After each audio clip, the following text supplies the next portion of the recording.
All righty. First of all, let me real quickly introduce myself.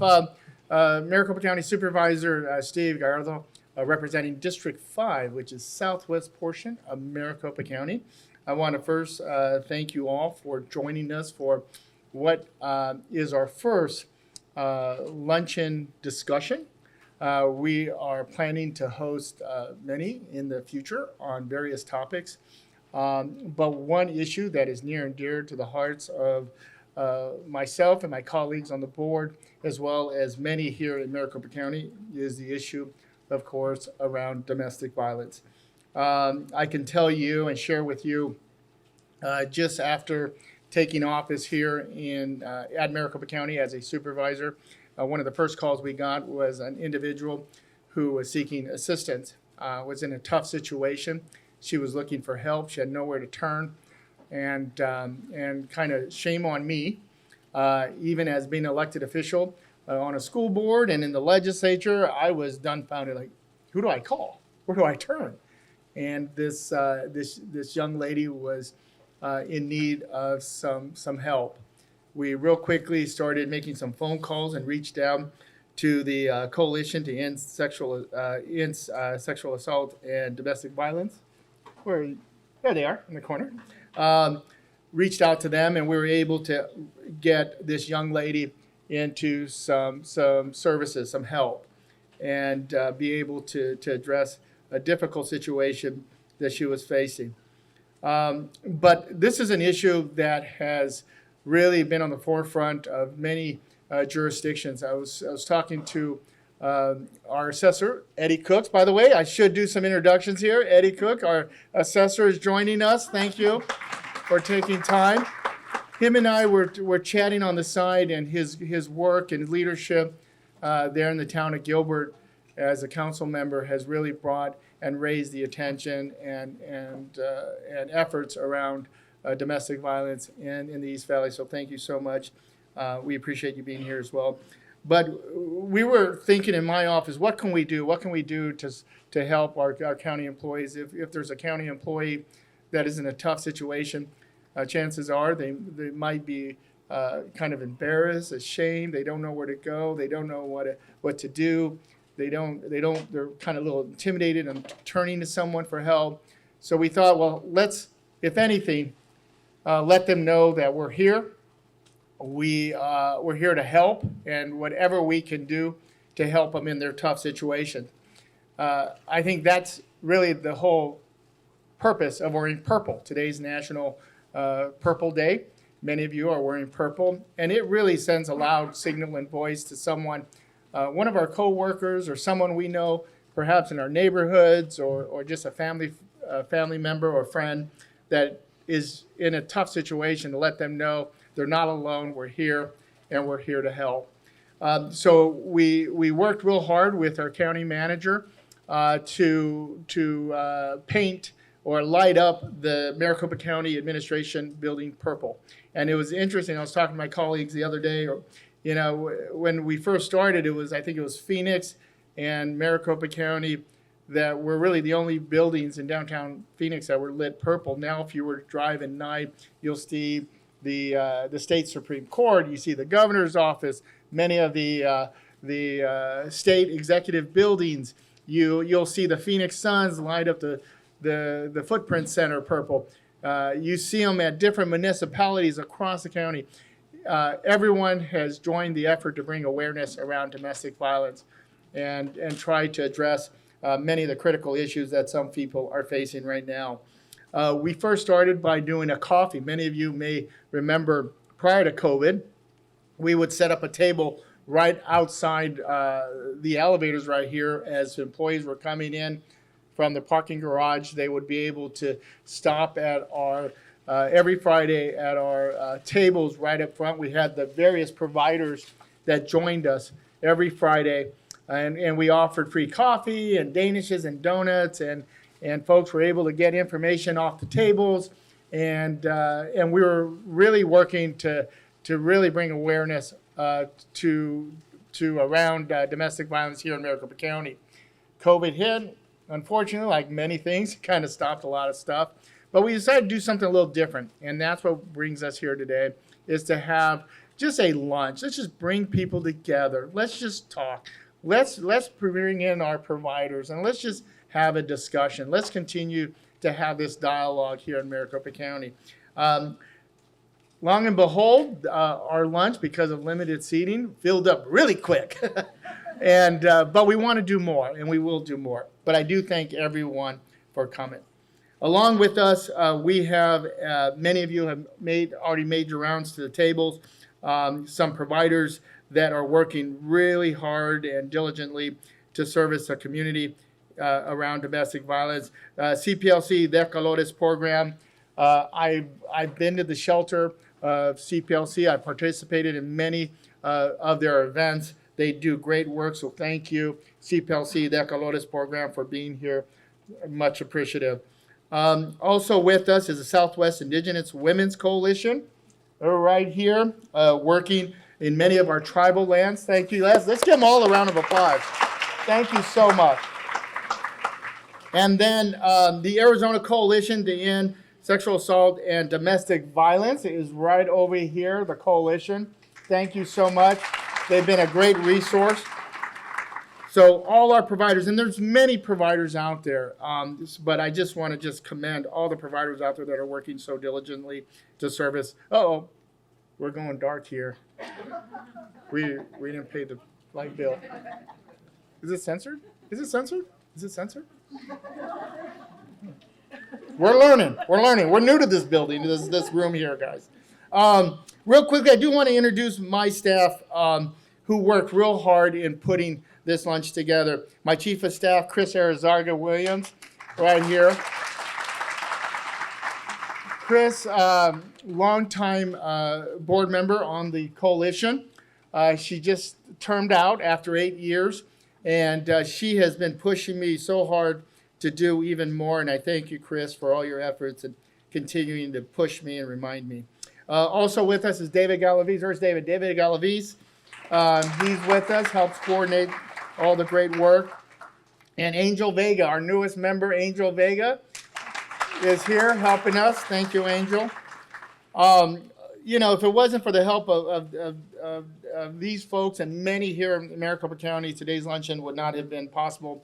I thank you all for your hard work and being part of this. We want to continue to do this on other topics, but we are in the middle of Domestic Violence Awareness Month, and we want to continue to bring awareness throughout, not only through our employees of Maricopa County, but throughout our communities as well. We do have a couple of guests with the County Administration Office, Assistant County Manager Leanne Bones, and our Human Services Director Jacqueline Edwards are here. I'm going to bring them up. They're going to talk a little bit about what we have done in terms of monetary and investing in our community in terms of domestic violence and all the work that continues to happen every day when it comes to the issue of domestic violence. So I'll go ahead and bring them both up, and they can share their words. And we do have a guest speaker here to speak just right after them. So come on up, ladies. Good morning, everyone. I had to check my watch and make sure it is still morning, which it is. I'd like to first start by just expressing my gratitude to Supervisor Gallardo and his team for bringing us all together today. I think it gives us an opportunity not just to reflect on the impact that domestic violence has in our community, but also to appreciate and celebrate survivors and to let people know that hope's available. So maybe just a quick round of applause for Supervisor Gallardo. So it's been referred to as the shadow pandemic, and that's the increase in domestic violence that we've seen throughout COVID-19. Unfortunately, the very actions we took to keep ourselves and our families and our neighbors safe, things like sheltering in place and limiting our social interactions, business closures, created for some a perfect storm. Those already in abusive households were forced to spend more time at home and had fewer opportunities to seek help. Others experienced violence for the first time, their homes perhaps exacerbated by the stressors of the pandemic.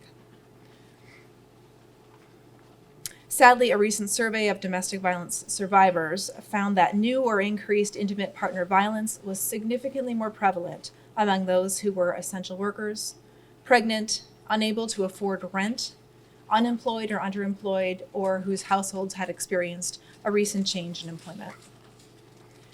Every year, approximately 100 Arizonans lose their lives in domestic violence-related incidents. And we know the most dangerous time during an abusive relationship is when a survivor tries to leave. That is why reliable, available, and comprehensive services are so very critical. Maricopa County, under the direction of our Board of Supervisors, embraced the opportunity to make a difference for survivors. Our board allocated $15 million to support organizations that assist domestic violence survivors.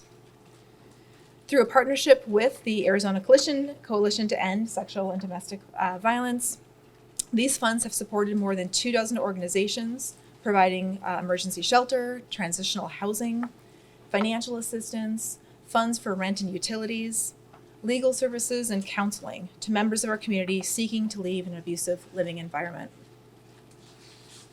We've also made investments to support survivors in their search for employment and childcare while they're either working or job seeking. And all these programs have served nearly 32,000 families. Pretty outstanding. I want to express my sincere appreciation to our board for making these services a top funding priority, and our partners at the Coalition and their network of nonprofits, 2 of them here with us today, for their hard work and dedication. Now, one of the vitally important lessons that we've learned over the last 2.5 years is that rarely do problems occur in isolation. A domestic violence survivor may need help developing job skills so that they can become financially independent. They may need food or access to medical care. The county has thought of those things too. I'd now like to ask Jacqueline Edwards, our Director of Human Services, to share with you some of the other community-based services that we offer. Thank you so much, Leanne, and thank you, Supervisor Gallardo and his team for bringing us all together today. So first, really just to share, I can't imagine the anguish of those who've experienced domestic violence and the traumatic disruption to their lives. So as Leanne had shared, the $15 million investment in partnership with ACES-DV has gone towards crucial services to help survivors cope with the profound emotional and economic impacts that they've experienced. This includes being able to access services in their community rather than just in a domestic violence shelter. And because of the support from the Board of Supervisors and the partnership with ACES-DV and the whole network of providers, HSD, the Human Services Department, is truly honored to be a part of the support to change the system in responding to domestic violence. So resulting in really a new model of service provision so that survivors of domestic and sexual violence can receive care where they feel most comfortable and oftentimes in their own community. Just as the $15 million of the American Rescue Plan Act funds that the Board of Supervisors invested went towards critical supports and services focused on providing domestic and sexual violence intervention and response strategies, the Board of Supervisors has also invested over $400 million into initiatives that support both the survivors of domestic violence as well as others in our community who have faced adversity due to the pandemic. HSD provides a number of these services either directly or in partnership with other organizations in our community. So that includes up to 18 months of rental and utility assistance, as well as emergency home repairs so folks can keep living safely and securely within their home rather than maybe seeking shelter or being forced to flee out of the comfort of their own homes. Also, we have services, bridge shelter for those experiencing homelessness that we did not have prior to the pandemic, and assistance for those who are experiencing food insecurity. In addition to these newly funded activities, the Human Services Department is also able to offer those who qualify early childhood care and education at one of our over 50 locations throughout the county for children under 5 years old. Career development and job search assistance for both adults and youth, especially focused on those who may have barriers for one reason or another to employment, so we can get them back into the workforce and being able to support themselves and their families. Also, we're able to connect seniors and adults with disabilities to home and community-based services because, again, just like for those who've experienced domestic violence and being able to access services within their own community, that goes the same for our seniors as well, to make sure that they can live and continue living and in their homes and aging in place. HSD is committed to delivering innovative, equitable, inclusive, and comprehensive services in a collaborative approach that preserves dignity, promotes respect, and facilitates social and economic mobility. If you, someone you know, one of your neighbors, is needing financial assistance, educational assistance, support, resources, any one of these areas that I shared with you today, you can learn more about this by going to maricopa.gov/HSD. All of our services and links to those partners that we work with as well are on there. So through these supports and services, we know that survivors will be able to receive the much needed services to heal and ultimately to reclaim their lives. Thank you.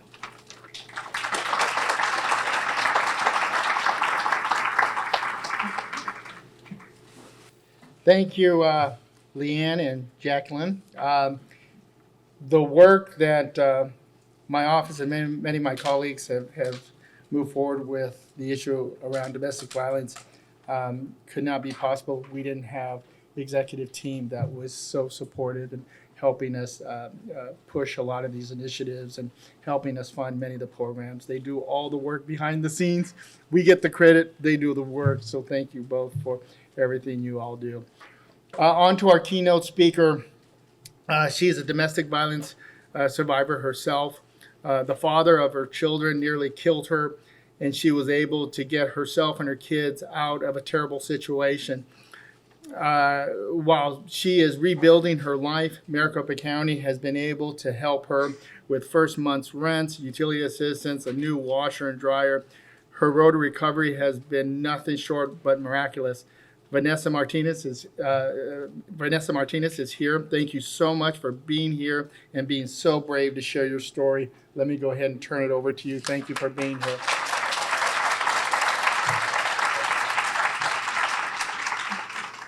Thank you so much. Thank you.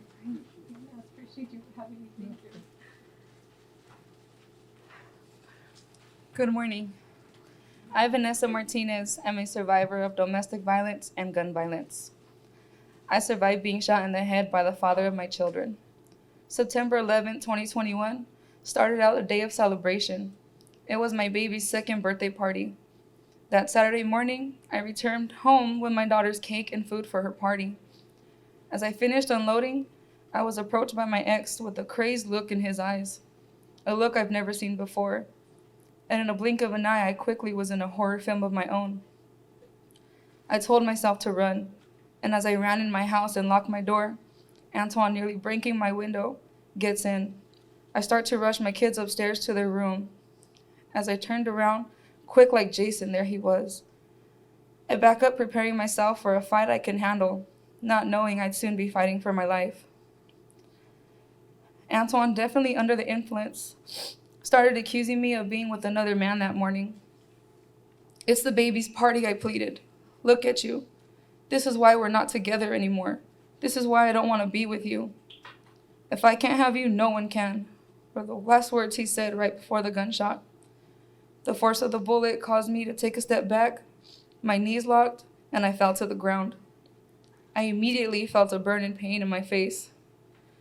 The bullet entered my right side, right beneath my right temple, exiting the back of my head, just behind my ear. I know I'm tired. I know I'm shot. I'm losing blood and beginning to feel tired. I know I'm dying and start to pray for help from my grandfather, Ray Vasquez, who passed in 2019. I start to see a fog, and suddenly my grandfather appears. He came to me, puts his hand on my head and said, "You're gonna be okay, mija." When Antoine had realized what he had done, he called the police with a false story and persistently repeated his false story to me. I know I have to get up and out of my house, and as I get a burst of energy, I get up off the floor, walk downstairs out of my condo to the police. My children followed behind me, and my son tells officer, "Daddy shot mama." While in the ambulance, I remember telling the officer I was dying and couldn't feel my feet. He responded with a "okay," and then I flatlined. Waking up 2 days later, I then found out I had undergone a brain surgery and the removal of my skull. Being scoleless for 7 months, waiting for the swelling of my brain to go down, all while having to fight and prove myself for my children during a time of much needed healing was the hardest and scariest part of my recovery. On April 11, 2022, I had skull reconstructive surgery. 4 plates and 10 screws now replace my skull and protect my brain. Antoine was recently sentenced to 15 and a half years, and by the grace of God, I'm alive. My children are home, we're safe, happy, and we're finally found peace. Still with a long road of recovery ahead, I know I have a purpose, and I hope my story can and will change many lives. What happened to me happens more often than we think, but not every victim survives. And if I can help just one find their way with my story, that's a win in my eyes. I would like to thank you all for helping my family and many others with your generous donation. And thank you for taking the time and allowing me to share my story with you. Thank you again, and God bless.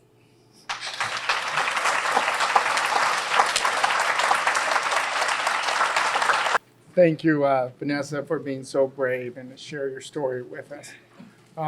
As she stated,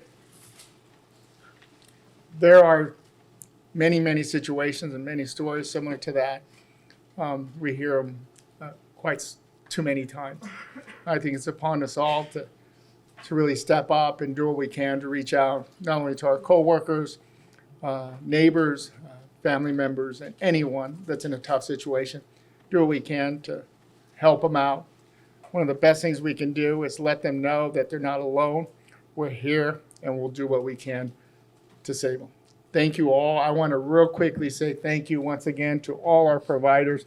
The work that you all do every day, it's God's work. You all do remarkable work. I see it firsthand. I've been at the shelters many times and heard many stories there as well. But you all have done just God's work down there. Thank you so much. Please, if you haven't had an opportunity to come to the providers, the tables, get information, take them back to your offices and hand them out to your coworkers. We thank you all for coming and sharing your time with us. I know many of you all are taking your lunch hour to be here with us, and I appreciate it.